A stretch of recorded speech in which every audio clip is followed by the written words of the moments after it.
છોટાઉદેપુરના ધારાસભ્ય રાજેન્દ્રસિંહ રાઠવાએ નગરમાં વેપારીઓ સાથે મુલાકાત કરી. ધારાસભ્ય રાજેન્દ્રસિંહ રાઠવાએ નગરના મંગળ બજાર ખાતે વેપારી આગેવાનો સાથે મુલાકાત કરી વિવિધ મુદ્દાઓ પર કરી ચર્ચા. ધારાસભ્યએ વિવિધ યોજનાઓ વિશે વેપારીઓને માહિતગાર કર્યા. આગામી સમયમાં થનારા વિકાસના કામો વિશે પણ ચર્ચા કરાઈ હતી. છોટાઉદેપુર નગરપાલિકા વિસ્તારમાં વેપારીઓને મળવા માટે આજે છોટાઉદેપુરની મંગળ બજારમાં આવ્યો છું. વેપારીઓ સાથે શુભેચ્છા મુલાકાત હતી અને આ આવનારા દિવસોની અંદર, આવનારા સમયની અંદર છોટાઉદેપુરમાં શું સમસ્યાઓ છે અને શું આપણે બધા ભેગા થઈને આ શહેર માટે કરી શકીએ, એની આ શુભેચ્છા મુલાકાતમાં અમે ચર્ચા વિચારણા કરી.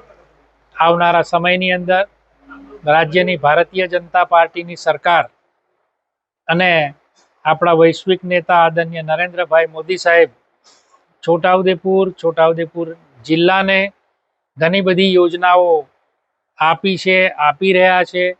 પાઇપલાઇનમાં પ્રોજેક્ટો છે.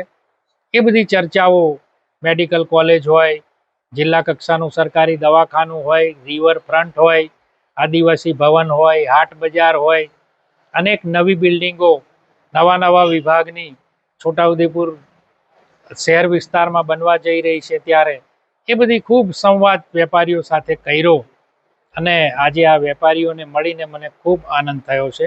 એમની વાતો પણ સાંભળી. આવનારા સમયમાં એમના પ્રશ્નોનો ઉકેલ થાય એ માટે આપણી રાજ્યની ભૂપેન્દ્રભાઈ પટેલ સાહેબની સરકાર ખૂબ સંવેદનશીલ છે, ચિંતિત છે અને એ આવનારા સમયમાં વધુને વધુ છોટાઉદેપુર શહેરને ફાયદો થાય તે માટે જરૂર અહીંયા આપણને યોજનાઓ આપશે. સમાચારની અવનવી અપડેટ જોતા રહો નિખરતા ગુજરાત ન્યૂઝ સાથે. નિખરતા ગુજરાત ન્યૂઝને લાઇક, શેર, સબસ્ક્રાઇબ કરો અને બેલ આઇકન દબાવીને સમાચારની ઝડપી માહિતી મેળવો.